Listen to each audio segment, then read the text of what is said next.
हिंदी कहानी शेख चिल्ली और कुएं की परियां। एक गांव में एक सुस्त और कामचोर आदमी रहता था।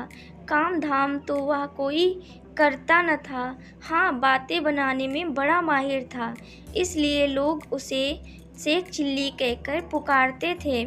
शेख चिल्ली के घर की हालत इतनी खराब थी कि महीने में 20 दिन चूल्हा जल नहीं पाता था। शेख चिल्ली की बेवकूफ़ी और सुस्ती की सज़ा उसकी बीवी को भी भुगतनी पड़ती और भूखे रहना पड़ता। एक दिन शेख चिल्ली की बीवी को बड़ा गुस्सा आया। वह बहुत बिगड़ी और कहा, अब मैं तुम्हारी कोई भी बात नहीं सुनना चाहती। चाहे जो कुछ करो, लेकिन मुझे तो पैसा चाहिए। जब तक तुम कोई कमाई करके नहीं लाओगे, मैं घर में नहीं घुसने दूंगी। यह कहकर बीबी ने शेख चिल्ली को नौकरी की खोज में जाने को मजबूर कर दिया। साथ में रास्ते के लिए 4 रूखी सूखी रोटियां भी बांध दी। साग सालन कोई था नहीं, देती कहाँ से।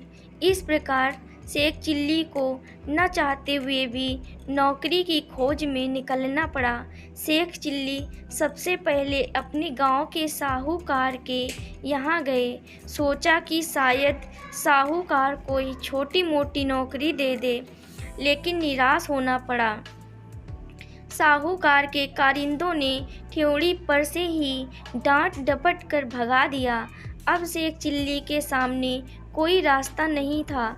फिर भी एक गांव से दूसरे गांव तक दिन भर भटकते रहे। घर लौट नहीं सकते थे, क्योंकि बीबी ने सख्त हिदायत दे रखी थी कि जब तक नौकरी न मिल जाए, घर में पैर न रखना। दिन भर चलते चलते जब शेख चिल्ली थक कर चूर हो गए, तो सोचा कि कुछ देर सुस्ता लिया जाए। भूख भी जोरों की लगी थी, इसलिए खाना खाने की बात भी उनके मन में थी। तभी कुछ दूर पर एक कुआं दिखाई दिया। शेख चिल्ली को हिम्मत बंधी और उसी की ओर बढ़ चले। कुएं के चबूतरे पर बैठकर शेख चिल्ली ने बीबी की दी हुई रोटियों की पोटली खोली। उसमें 4 रूखी सूखी रोटियां थीं। भूख तो इतनी जोर की लगी थी कि उन चारों से भी पूरी तरह ना बुझ पाती। लेकिन समस्या यह भी थी कि अगर चारों रोटियां आज ही खा डाली, तो कल, परसों या उससे अगले दिन क्या करूँगा, क्योंकि नौकरी खोजे बिना घर घुसना नामुमकिन था। इसी सोच विचार में शेख चिल्ली बार बार रोटियां गिनते और बार बार रख देते। समझ में नहीं आता कि क्या किया जाए। जब शेख चिल्ली से अपने आप कोई फैसला ना हो पाया, तो कुएं के देव की मदद लेनी चाहिए। वह हाथ जोड़कर खड़े हो गए और बोले, हे बाबा, अब तुम ही हमें आगे रास्ता दिखाओ। दिन भर कुछ भी नहीं खाया है। भूख तो इतनी लगी है कि चारों को खा जाने के बाद भी शायद ही मिट पाए। लेकिन अगर चारों को खा लेता हूँ, तो आगे क्या करूँगा। मुझे अभी कई दिनों यहीं आस-पास भटकना है। इसलिए हे कुआं बाबा, अब तुम ही बताओ कि मैं क्या करूँ। 1 खाऊं, 2 खाऊं, 3 खाऊं, चारों खा जाऊं। लेकिन कुएं की ओर से कोई जवाब नहीं मिला। वह बोल तो सकता नहीं था, इसलिए कैसे जवाब देता। उस कुएं के अंदर 4 परियां रहती थीं। उन्होंने जब शेख चिल्ली की बात सुनी, तो सोचा कि कोई दानव आया है जो उन्हीं चारों को खाने की बात सोच रहा है। इसलिए तय किया कि चारों को कुएं से बाहर निकलकर उस दानव की विनती करनी चाहिए, ताकि वह उन्हें न खाए। यह सोचकर चारों परियां कुएं से बाहर निकल आईं। हाथ जोड़कर वे शेख चिल्ली से बोली, हे दानवराज, आप तो बड़े बलशाली हैं। आप व्यर्थ ही हम चारों को खाने की बात सोच रहे हैं। अगर आप हमें छोड़ दें, तो हम कुछ ऐसी चीज़ें आपको दे सकती हैं जो आपके बड़े काम आएंगी। परियों को देखकर व उनकी बातें सुनकर शेख चिल्ली हक्के बक्के रह गए। समझ में ना आया कि क्या जवाब दें, लेकिन परियों ने इस चुप्पी का यह मतलब निकाला कि उनकी बात मान ली गई। इसलिए उन्होंने एक कठपुतला व एक कटोरा शेख चिल्ली को देते हुए कहा, हे दानवराज, आपने हमारी बात मान ली, इसलिए हम सब आपका बहुत बहुत उपकार मानती हैं। साथ ही अपनी यह 2 तुच्छ भेंटें आपको दे रही हैं। यह कठपुतला हर समय आपकी नौकरी बजाएगा, आप जो कुछ कहेंगे करेगा, और यह कटोरा वह हर एक खाने की चीज़ आपके सामने पेश करेगा जो आप इससे मांगेंगे। इसके बाद परियां कुएं के अंदर चली गई। इस सबसे शेख चिल्ली की खुशी की सीमा न रही। उसने सोचा कि अगर अब घर लौटना चाहिए, क्योंकि बीबी जब इन दोनों चीज़ों के करतब देखेगी तो फूली न समाएगी। लेकिन सूरज डूब चुका था और रात घिर आई थी, इसलिए शेख चिल्ली पास के एक गांव में चले गए और एक आदमी से रात भर के लिए अपने यहाँ ठहरा लेने को कहा।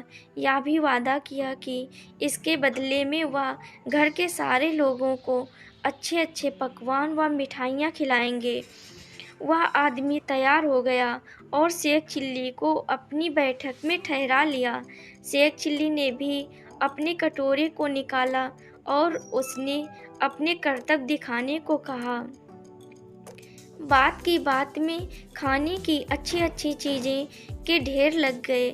जब सारे लोग खा पी चुके तो उस आदमी की घरवाली जूठे बर्तनों को लेकर नाली की ओर चली।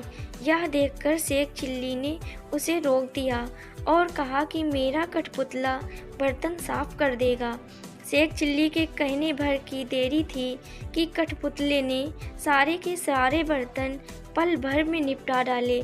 शेख चिल्ली के कठपुतले और कटोरे के यह अजीबोगरीब करतब देखकर गांव के उस आदमी और उसकी बीबी के मन में लालच आ गया।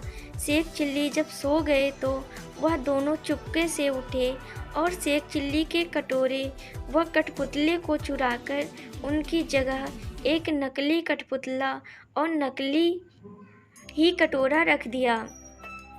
शेख चिल्ली को यह बात पता न चली। सवेरे उठकर उन्होंने हाथ मुँह धोया और दोनों नकली चीज़ें लेकर घर की ओर चल दिए।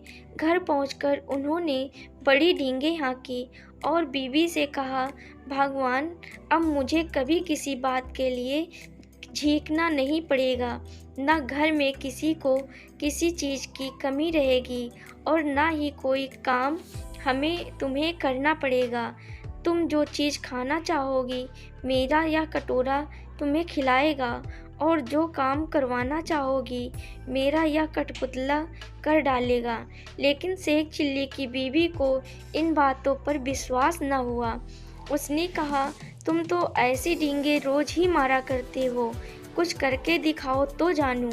हाँ, क्यों नहीं, शेख चिल्ली ने तपाक से जवाब दिया और कटोरा व कठपुतले में अपने अपने करतब दिखाने को कहा। लेकिन वह दोनों चीज़ें तो नकली थीं, अतः शेख चिल्ली की बात झूठ नहीं निकली। नतीजा यह हुआ कि उनकी बीवी पहले से भी ज़्यादा नाराज़ हो उठी। कहा, तुम मुझे इस तरह धोखा देने की कोशिश करते हो। जब से तुम मेरे घर से गए हो घर में चूल्हा नहीं जला। कहीं जाकर मन लगाकर काम करो तो कुछ तनख्वाह मिले और हम दोनों को 2 जून खाना नसीब हो। इन जादुई चीज़ों से कुछ नहीं होने का। बेबस शेख चिल्ली खिसियाए हुए फिर से चल दिए। वह उसी कुएं के चबूतरे पर जाकर बैठ गए। समझ में नहीं आ रहा था कि अब क्या किया जाए। जब सोचते सोचते वह हार गए और कुछ भी समझ में न आया तो उनकी आंखें छलछला आई और रोने लगे। यह देखकर कुएं की चारों परियां फिर बाहर आई और शेख चिल्ली से उनके रोने का कारण पूछा। शेख चिल्ली ने सारी आप बीती कह सुनाई। परियों को हंसी आ गई। वे बोली, हमने तो तुमको कोई भयानक दानव समझा था और इसलिए खुश करने के लिए वे चीज़ें दी थी, लेकिन तुम तो बड़े ही भोले भाले और सीधे आदमी निकले। खैर, घबराने की कोई ज़रूरत नहीं, हम तुम्हारी मदद करेंगे। तुम्हारा कठपुतला और कटोरा उन्हीं लोगों ने चुराया है जिनके यहाँ रात को तुम रुके थे। इस बार तुम्हें एक रस्सी व डंडा दे रही हैं। इनकी मदद से तुम उन दोनों को बांध व मार कर अपनी दोनों चीज़ें वापस पा सकते हो। इसके बाद परियां फिर कुएं में चली गईं। जादुई रस्सी डंडा लेकर शेख चिल्ली फिर उसी आदमी के यहाँ पहुँचे और कहा, इस बार मैं तुम्हें कुछ और नए करतब दिखाऊंगा। वह आदमी भी लालच का मारा था। उसने समझा कि इस बार कुछ और जादुई चीज़ें हाथ लगेंगी, इसलिए उसमें खुशी खुशी शेख चिल्ली को अपने यहाँ टिका लिया। लेकिन इस बार उल्टा ही हुआ। शेख चिल्ली ने जैसे ही हुक्म दिया वैसे ही उस घरवाले व उसकी बीवी को जादुई रस्सी ने कसकर बांध लिया और जादुई डंडा दनादन पिटाई करने लगा। अब तो वे दोनों चीखने और माफ़ी मांगने लगे। शेख चिल्ली ने कहा, तुम दोनों ने मुझे धोखा दिया है। मैंने तो यह सोचा था कि तुमने मुझे रहने को जगह दी है, इसलिए मैं भी तुम्हारे साथ कोई भलाई कर दूं, लेकिन तुमने मेरे साथ उल्टा बर्ताव किया। मेरे कठपुतले और कटोरे को ही चुरा लिया। अब जब वे दोनों चीज़ें तुम मुझे वापस कर दोगे, तभी मैं अपनी रस्सी व डंडे को रोकने का हुक्म दूंगा। उन दोनों ने झटपट दोनों चुराई हुई चीज़ें शेख चिल्ली को वापस कर दी। यह देखकर शेख चिल्ली ने भी अपनी रस्सी और डंडे को रुक जाने का हुक्म दे दिया। अब अपनी चारों जादुई चीज़ें लेकर शेख चिल्ली प्रसन्न मन से घर को वापस लौट पड़े। जब बीबी ने फिर देखा कि शेख चिल्ली वापस आ गए हैं तो उसे बड़ा गुस्सा आया। उसे तो कई दिनों से खाने को कुछ नहीं मिला था, इसलिए वह भी झुंझलाई हुई थी। दूर से ही देखकर वह से चीखी, कामचोर, तुम फिर लौट आए। खबरदार, घर के अंदर पैर न रखना, वरना तुम्हारे लिए बेलन रखा है। यह सुनकर शेख चिल्ली दरवाजे पर ही रुक गए। मन ही मन उन्होंने रस्सी व डंडे को हुक्म दिया कि वे उसे काबू में करें। रस्सी और डंडे ने अपना काम शुरू कर दिया। रस्सी ने कसकर बांध लिया और डंडे ने पिटाई शुरू कर दी।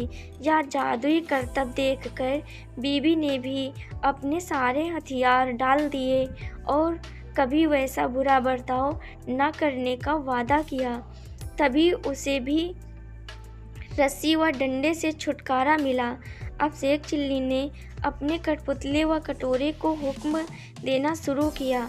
बस फिर क्या था, कठपुतला बर्तन भाड़े वो जिन जिन चीज़ों की कमी थी झटपट ले आया और कटोरे ने बात की बात पर नाना प्रकार के व्यंजन तैयार कर दिए।